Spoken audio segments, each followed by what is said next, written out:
Hey guys, welcome to Motivation Monday and Care is Care For. Today we're going to continue our segment on avoiding being a people pleaser. So the last 6 tips are going to be covered today. We'll just hop right into it. The first one, don't be scared of the fallout. A lot of people pleasers are always afraid that they'll be a part of this catastrophic event full of a bunch of anger and resentment and feelings, and it just causes a lot of anxiety. But honestly, people are not thinking about you as much as you think. Their next focus is who they're going to get to do it now that you won't.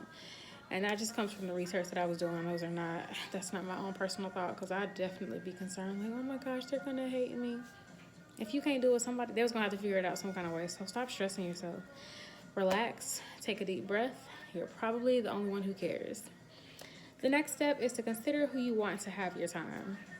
Time is valuable. It's the only thing that you can't get back. So why would you give it to somebody you don't care about?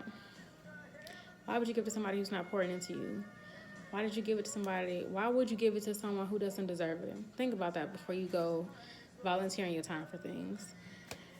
The next tip is to self-soothe. So kind of like being a good mother to yourself. Remind yourself of your priorities and your boundaries.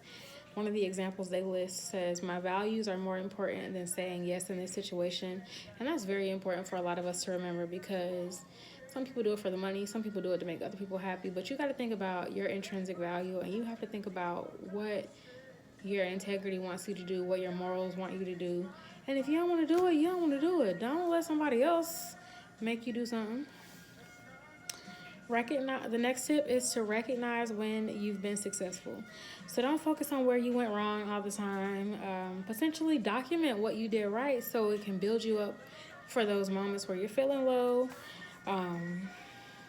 Just kind of document the times where you did handle situations well, because sometimes you're gonna backslide, and sometimes you're gonna remember the time you backslid, and you're gonna be like, I don't want to go there again, so you'll act accordingly. The next tip is to keep a confidence file. So kind of like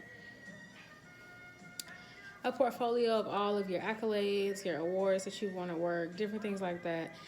Also, I would say, this more so ties into the previous tip, kind of write down all of your happiest moments, or the moments that make you feel the most proud of yourself, or what you need to hear to feel better, like you are a beautiful, strong, confident, independent woman. That's enough to kind of crank me up. So maybe you need to write that down, have a jar, so when you're feeling low, you can kind of build yourself back up, so you're not relying on other people to validate you. And the last tip is to realize you cannot be everything to everyone. I had to stop for a second because I was deep. I want y'all to think, you cannot be everything to everyone.